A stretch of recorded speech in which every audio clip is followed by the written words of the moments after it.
अस्सलाम वालेकुम नाजरीन, आपको आज की सबसे बड़ी और अहम ब्रेकिंग न्यूज़ से आगाह करते चले। हुकूमत पाकिस्तान ने इंतहाई बड़ी पाबंदियां आयद कर दी है। अब आने वाले 7 और 8 मुहर्रम उल हराम को हुकूमत पाकिस्तान ने नई पाबंदियों का ऐलान कर दिया है।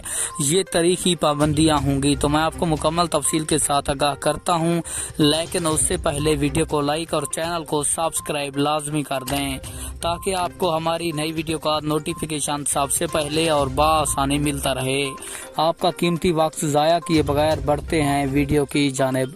आपको बताते चले, हुकूमत पाकिस्तान ने ऐलान किया है कि 7 और 8 मुहर्रम उल हराम को बड़े बड़े शहरों में डबल सवारी पर पाबंदी आयद होगी, जबकि इसकी खिलाफ वर्जी करने वाले के खिलाफ कानूनी कार्रवाई की जाएगी।